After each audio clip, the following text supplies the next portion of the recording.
Assalamualaikum warahmatullahi wabarakatuh kepada semua murid tahun 2 usaha. Apa khabar? Cikgu harap berada dalam keadaan sihat dan bersedia untuk mengikuti PDPR kita pada hari ini. Dan hari ini kita sambung lagi tentang pelajaran kita daripada minggu lepas, iaitu tentang cahaya. Minggu lepas kita dah belajar tentang sumber-sumber cahaya.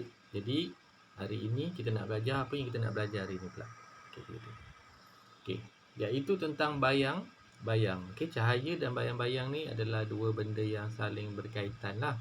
Okey, jadi biasanya kalau ada bayang-bayang, okey, biasanya dia akan ada berkaitan juga dengan kewujudan atau kehadiran cahaya di sesuatu tempat. Okey, jadi pada kali ini objektif kita yang kita nak capai adalah menyatakan bagaimana bayang-bayang boleh terbentuk dan juga menyatakan kejelasan bayang-bayang berdasarkan atau mengikut jenis objek yang disuluh. Okey, jadi itu dia dua objektif kita. Jadi kita pergi pada yang pertama.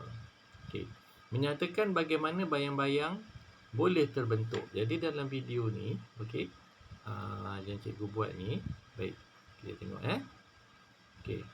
Cikgu ada satu lampu suluh kat situ, kemudian cikgu nyalakan dan cahayanya dapat kita lihat pada skrin tu. Nampak tak skrin tu ataupun kotak tu, dan kita letakkan objek tu di bahagian sebelah dan juga di belakang cahaya. Kita dapati tiada bayang-bayang terbentuk, dan apabila kita letakkan objek itu di hadapan cahaya, kita dapati ada bayang-bayang terbentuk di skrin. Kerana apa? Kerana objek itu telah menghalang pergerakan cahaya itu tadi. Okey, kita ulang balik semula. Okey.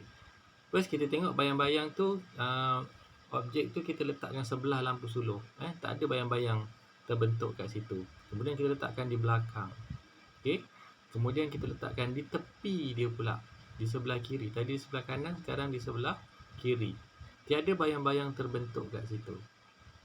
Okey.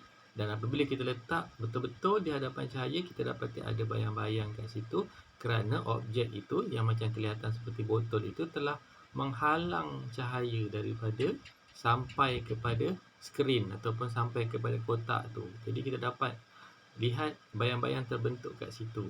Okey. Jadi daripada situ, okey, dapatlah kita nyatakan bahawa bayang-bayang terbentuk apabila cahaya dihalang oleh objek.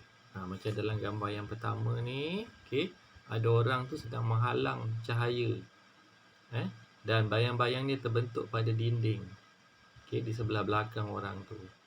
Yang penting di sini ialah objek tu mesti berada di antara cahaya dan juga dinding. Okey.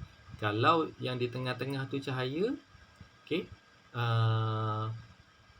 berada di antara orang tu, tak ada bayang-bayang terbentuk. Dia mesti objek. Orang tu sekarang merupakan objek, okey, yang menghalang cahaya. Dia mesti berada di antara cahaya dan juga skrin ataupun dinding tu tadi.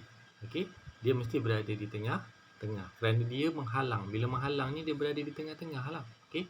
Gambar yang kedua, kita nampak tu ada penguin. Okey, di belakang penguin tu ada cahaya matahari. Okey. Kemudian bayang-bayang penguin itu terbentuk di darat lah. Dia bukan tanah ni, ini sebenarnya salji. Penguin dia tak duduknya di tempat yang bersalji. Jadi cahaya matahari telah dihalang oleh penguin dan bayang-bayang penguin itu terbentuklah di atas, apa kita panggil ni, di atas daratan tu tadi. Okey. Jadi penguin ni sekarang berada di antara cahaya dan juga daratan tu tadi. Oh, sorry. Mana tadi? Ni. Ini. Okey. Okey. Jadi cahaya penguin telah menghalang cahaya matahari tu tadi. Okey, kat situ. Terbentuklah bayang-bayang penguin tu tadi. Okey. Jadi itu objektif kita yang pertama. Bayang-bayang terbentuk apabila cahaya dihalang oleh objek. Tapi objektif kita yang kedua, kita tengok objek yang macam mana sebenarnya yang boleh menghasilkan bayang-bayang. Adakah semua objek boleh menghasilkan bayang-bayang? Jadi ini kita tengok objektif kita yang kedua. Menyatakan kejelasan bayang-bayang berdasarkan jenis objek yang disuluh. Baik. Ini kita ada lagi satu video. Kat sini kita ada beberapa jenis bahan. Okey. Okey, kita tengok situ kita ada lampu suluh dan ada skrin dan kita ada kertas tebal, kertas kotak tu. Tebal situ. Okey. Kita letakkan di antara, kita halang cahaya tu. Kita letakkan antara cahaya dan juga skrin, kita dapati ada bayang-bayang yang terbentuk kat situ. Cukup jelas sekali kan? Okey. Kemudian kita ambil bahan yang kedua, yang ini kertas minyak, ataupun kita panggil kertas surih. Namanya sebenarnya kertas surih. Kalau kita tengok tangan cikgu tu, kita boleh nampak di belakang kertas surih tu tapi tak jelas, macam kertas minyak. Dan bila kita letakkan di hadapan cahaya, kita dapati ada juga bayang-bayang kat situ, tetapi ia tidaklah sejelas daripada kotak tebal tadi tu. Bayang-bayang yang agak kabur di situ. Dan objek yang ketiga, okey, kita ada plastik jernih. Nampak tangan cikgu boleh nampak di belakang plastik tu cukup jelas sekali. Sebab plastik tu jernih macam kaca juga. Dan apabila kita letakkan di hadapan cahaya, kita dapati tiada bayang-bayang terbentuk kat situ. Cahaya daripada lampu tu boleh terus sampai kepada skrin tu tadi tanpa dihalang pun oleh plastik tu tadi. Jadi okey, kalau kita lihat di sini, kertas tebal menghasilkan bayang-bayang yang jelas. Okey. Kertas tebal ni maksudnya objek yang memang betul-betul boleh menghalang cahaya. Okey. Kertas tebal, apa lagi? Kayu, plywood. Okey. Tangan kita sendiri pun, okey. Apa lagi? Besi, okey. Dan lain-lain lagi. Okey. Jadi bahan-bahan begini sesuailah kalau kita nak buat bumbung rumah, okey, ataupun kita buat payung. Sebab apa? Sebab ia boleh menghalang cahaya matahari daripada sampai kepada dalam rumah kita kan. Okey. Okey, jadi kertas tebal dan beberapa objek yang cikgu sebutkan tadilah. Baik. Seterusnya, kertas surih menghasilkan bayang-bayang yang agak kabur kat situ. Okey, macam tadi kita suluh tu tadi.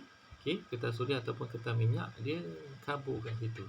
Dan biasanya objek-objek seperti kertas surih ni macam langsir rumah kita kan, ada satu lapisan yang agak kabur kat situ. Bila kita tengok dia keluar rumah, antara nampak dengan tak nampak, macam tu. Ataupun cermin mata hitam, itu adalah beberapa bahan yang akan menghasilkan bayang-bayang yang kabur, macam juga kertas surih ni tadi. Okey, di antara nampak dengan tak nampak je bayang-bayang dia. Okey. Dan yang terakhir sekali, plastik jernih tidak menghasilkan bayang-bayang kerana tadi bayang-bayang nampak tak? Objektif yang pertama tadi, bayang-bayang terbentuk apabila cahaya dihalang, betul, oleh sesuatu objek. Tapi kalau objek itu tidak dapat menghalang cahaya, maka tiadalah bayang-bayang terbentuk dekat situ. Okey, jadi contohnya macam plastik jernih, kaca, ini semua bahan-bahan yang tidak akan menghasilkan bayang-bayang kalau disuluh.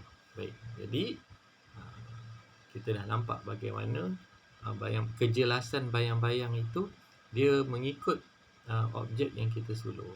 Okey, jadi untuk itu kita dah habis pun kita punya objektif kita hari ini, dan kamu bolehlah jawab beberapa soalan kuis yang telah pun cikgu sediakan. Dan kalau tak berapa faham lagi, boleh lihat balik video ni ataupun tonton balik video ni bersama-sama dengan ibu bapa. Okey, jadi cikgu ucapkan, okey, seperti biasa, selamat belajar. Okey, jaga diri, jaga kesihatan, ikuti selalu SOP supaya kita semua terhindar dari ancaman COVID-19. Jadi untuk itu cikgu ucapkan Assalamualaikum warahmatullahi wabarakatuh dan bye-bye. Okey.